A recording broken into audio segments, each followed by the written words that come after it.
Hello, everyone. I'm Elizabeth Houtman, and I serve as the Michigan Field Coordinator with Moms Clean Air Force. I stand here on behalf of 40,000 moms here in Michigan and nationally over 1.6 million parents and caregivers like me who are drawn to this movement out of love for our children and concern for the health of our futures threatened by air pollution and climate change.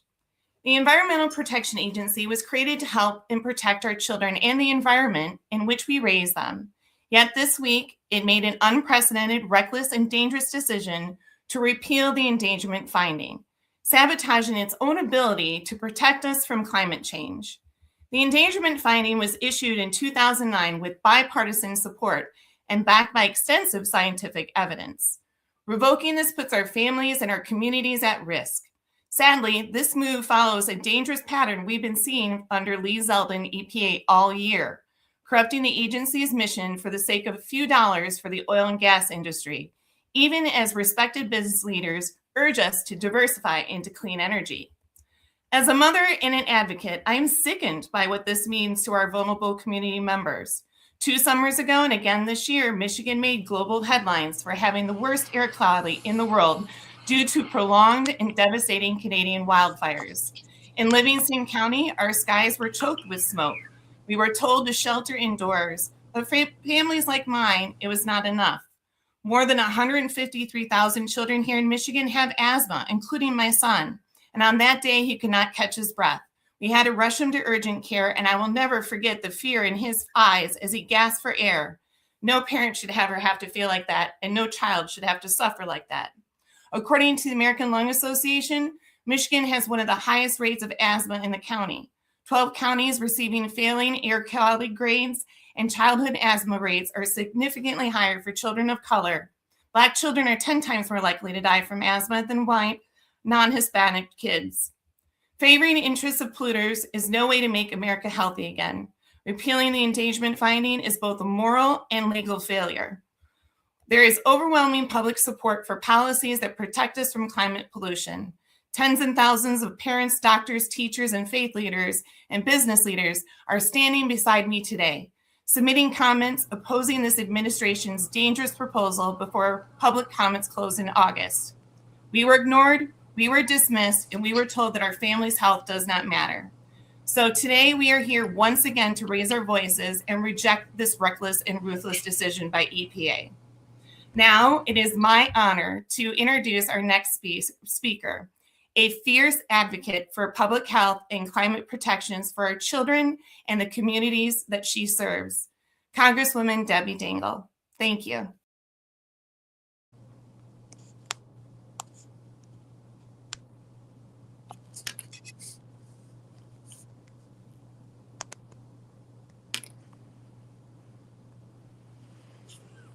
Can you all hear me? I cannot hear a thing, so I don't know if I start or not. But I'm going to go ahead and talk and say to everybody that I want to thank you for joining us and thank moms for the Clean Air Force for their very important work. Yesterday, the EPA announced its, I do believe, unlawful repeal of 2009 endangerment finding, a critical ruling that gave EPA a legal basis to regulate greenhouse gas emissions.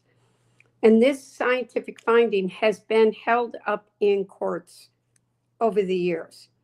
By repealing the endangerment finding, the very foundation of climate protection is being stripped away, which undermines vehicle standards, power plant rules, oil and gas safeguards, and other environmental regulations that are essential to Michigan's health.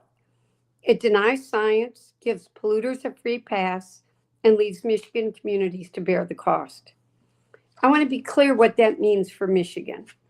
It's documented being said that Michigan's the hardest hit by these environmental rollbacks, costing our state's domestic gross product an estimated $5.5 billion by 2035.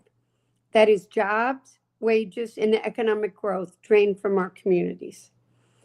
At the same time, this administration is claiming that this clawback will reduce our car prices for buyers by more than $2,000. Yet they haven't provided any evidence for that claim. A year ago, President Trump claimed he would cut energy costs in half for the consumer. Know anybody that's paying half of what they were paying a year ago? I know people that are paying a lot more. And this colder winter and the snow is making it even less. And it's not an accident that people are paying more besides the cold weather. It's a direct result of this administration's policies. Climate change is putting us all at risk. Families across our state are living with more catastrophic flooding, hotter summers, colder winters, and stronger storms. Hazardous smoke from wildfires has become an annual event, threatening the health and safety of our constituents. Many, including myself, suffer from serious asthma over the last few years because of this wildfire smoke. And we can't deny we're seeing that happen right in front of us. Our kids are really experiencing this. And so are a lot of other people that have asthma as an underlying disease. In Michigan, unpredictability has become the new season. For each season, it's becoming the new normal too. Michigan saw its first cyclone, tropical depression Cristobal, cross over Lake Superior for the first time in 2020, causing more than 55,000 power outages just across our state. And the storms in Michigan are getting worse, the winter storms, creating freezing, intense rain, and more extensive flooding. In June last year, Michigan health officials tripled the number of bodies of water classified under do not eat advisories because fish is contaminated with PFAS. And EPA's own findings in 2009, 2015, 2023, and 24 have reaffirmed the overwhelming scientific evidence that greenhouse gas emissions endanger public health and welfare. Rolling back this endangerment findings erases climate science from policymaking.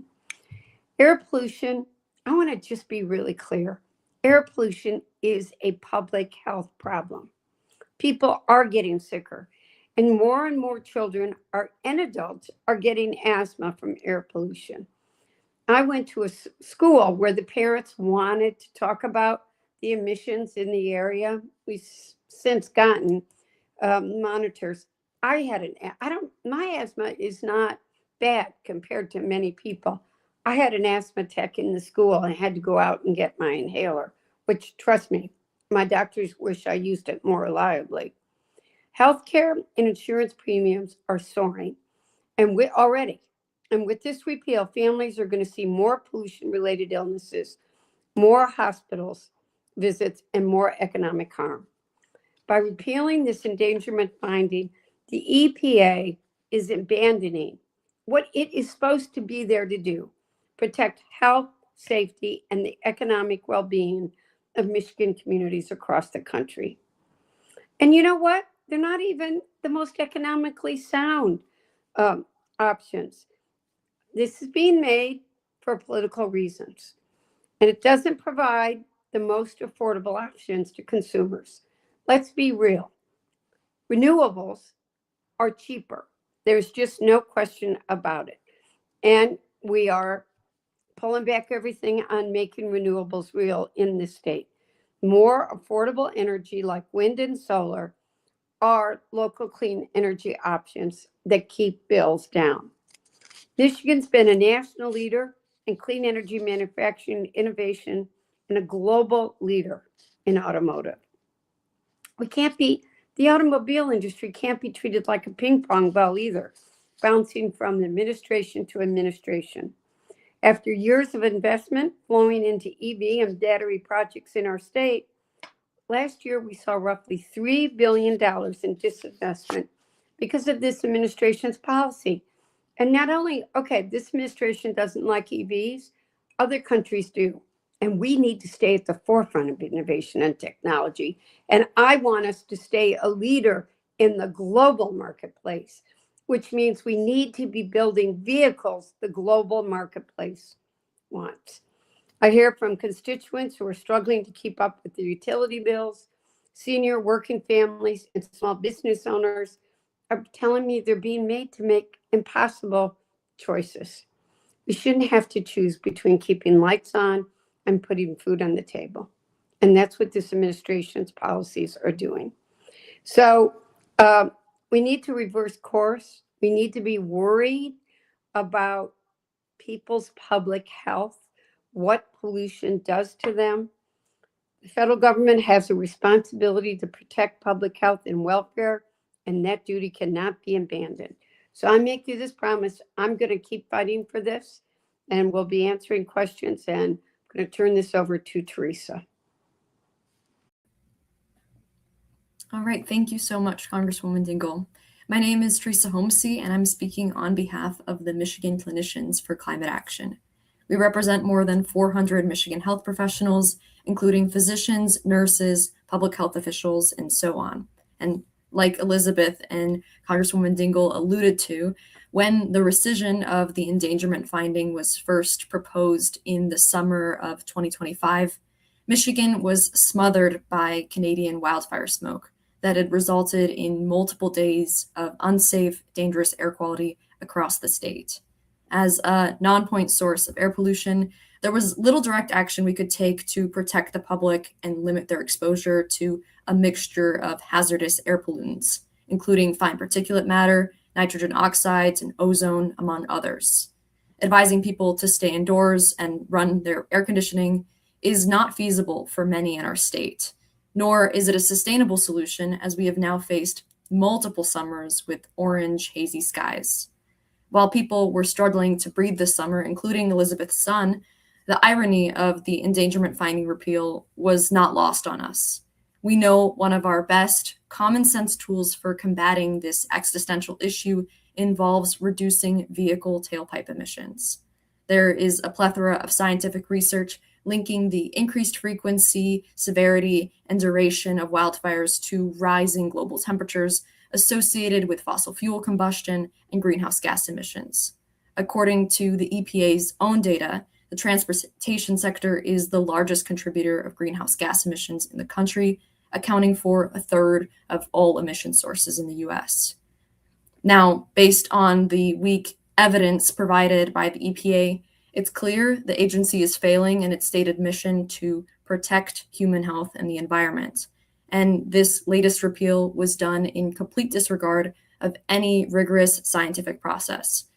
Specifically, I'd like to point your attention to just one example of that weak process. If you look in the docket documents to a survey that they had cited as evidence in support of the repeal, they bring in a report from AAA, the Roadside Assistance Program, and it found some Americans are slow to adopt EVs because they're worried about charging station availability. I can't emphasize enough how irrelevant a consumer market survey is for a regulatory decision that is supposed to be about protecting the public's health. How people feel about EVs has no bearing on the endangerment finding, which simply recognizes that greenhouse gases are air pollutants. EPA Administrator Lee Zeldin has claimed that this is a cost-cutting measure that will help consumers.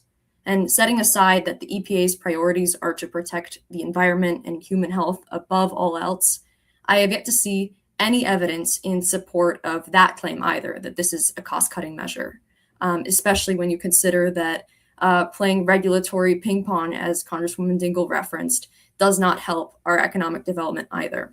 But that's besides the point. Meanwhile, the EPA has made it a new policy to ignore the public health costs and to no longer consider how many lives are lost in their decisions. As an organization, we can say that the endangerment finding repeal will cost us more. Wildfires are just one example of the adverse impacts the health professionals are seeing in their practice that are linked to climate change. Our state health department has also identified extreme heat, flooding, respiratory diseases, vector-borne and waterborne diseases, injuries, and carbon monoxide poisoning as concerning climate health trends that require public health action. Regulating tailpipe emissions is one of the most forward-thinking, cost-effective strategies to reduce air pollution and reverse the impacts that we're already seeing.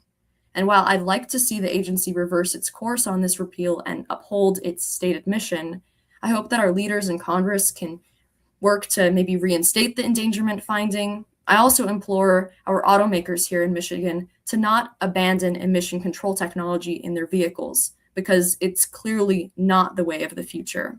And before I pass it on, I'd like to say that if you would like to be connected to health professionals who can speak more to the health implications of this repeal, you can contact my organization. So thank you.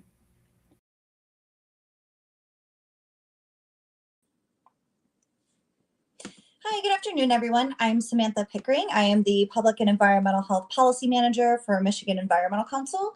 We are a council of about 100 or so organizations across the state that champion to provide lasting protections for our air, water, and the places we love in Michigan through environmental protective policy in Lansing, Michigan. And I just want to reemphasize the fact that the endangerment finding was rooted in an overwhelming body of scientific evidence that illustrates how greenhouse gases threaten public health. Removing it does not change the science, it only denies our willingness to act on it. Human-driven climate change is not a political theory. It is a measurable disruption of the Earth's natural climate systems and cycles. For thousands of years, atmospheric carbon levels have fluctuated within relatively stable ranges that supported predictable seasons, agricultural cycles, water systems, and biodiversity balance within ecosystems. And since the Industrial Revolution, human activities like the burning of fossil fuels and large-scale land use changes for agricultural practices, these have dramatically increased the greenhouse gas concentrations. And when we have that and it's trapped with excess heat in our atmosphere, that's going to alter these natural systems and push ecosystems beyond what they've evolved to withstand. So I also want to note that these environmental disruptions do not exist in isolation. Humans are not separate from ecosystems, but we are a part of it. So when we have natural systems that are destabilizing, we are also going to bear the consequences on top of the environmental impacts that are happening. And weakening any federal authority is only going to limit preventative action that's critical for protecting population health before harm occurs. So these impacts from climate change, they're not evenly distributed across our communities. Health outcomes are shaped not only by our biological and genetic makeup as individuals, but also through things like housing quality, socioeconomic status, access to resources like education, healthcare, and transportation, and even occupational exposures. And all of this means that our frontline communities are hit first and hardest by these impacts. So we see in urban neighborhoods, they deal with a lot of cumulative impact burdens from various pollution sources that are in close proximity. Rural communities have a longer distance to travel for healthcare access and increased pesticide use. And the indigenous communities depend on the land and natural resources for their cultural and economic livelihoods. Climate change impacts are already being realized across the globe and here in Michigan. Everybody touched really well on the impacts of asthma and the air pollution. And I just want to note that the Asthma and Allergy Foundation this year ranked Detroit as the #1 worst place to live with asthma. It is a environmental justice community that has suffered a lot of different environmental harms and burdens over the years. And we also have things like extreme heat that happen and put an even bigger strain on with the urban heat island effect. And it also puts a strain on folks that have chronic cardiovascular disease issues and our outdoor workers that are working in agriculture. There's also the increased floods, which contaminate homes with mold and introduce bacteria and pathogens into our drinking water systems. And not to mention the mental health toll that is burdened on our communities when these events happen, and that's often overlooked. So rescinding the endangerment finding is only going to exacerbate existing health disparities, and communities are overburdened with pollution, chronic illness, and have limited access to healthcare in a lot of cases. And we each, as individuals, have impacts on the earth, and us as individuals work at businesses or governing bodies. And what the question really ends up being here is whether the governing bodies are going to choose to minimize harm or ignore it completely. We work with scientists to give us the information and then take that to leadership to determine what to do with it to protect communities. And in some states like Michigan, we've made meaningful strides towards cleaner energy and stronger public health protections with the cleaner energy bills that passed in late 2023. However, when other federal decisions are made and weaken things like healthcare access, the states are then forced to fill these gaps, which is going to ultimately just divert those states' resources away from proactive investments and places additional pressure on public health and healthcare systems that are already operating at limited capacity. And overall, the states should be able to move forward and continue to progress rather than to have to continue to compensate for all of these preventable setbacks. And it's just important to align our policies with science in order to protect human health for now and all of the future generations. Thank you very much.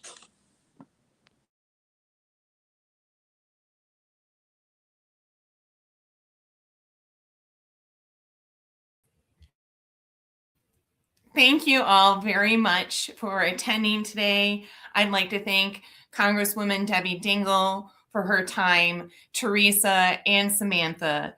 I'd also like to open it up at this time. If anyone has any questions for our wonderful distinguished speakers, please go ahead and put it in the chat and we will make sure to get those questions answered.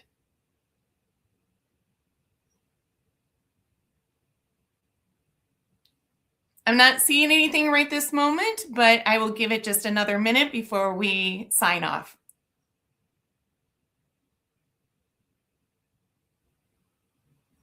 And if you have any questions following this press conference, please feel free to reach out to us at Moms Clean Air Force.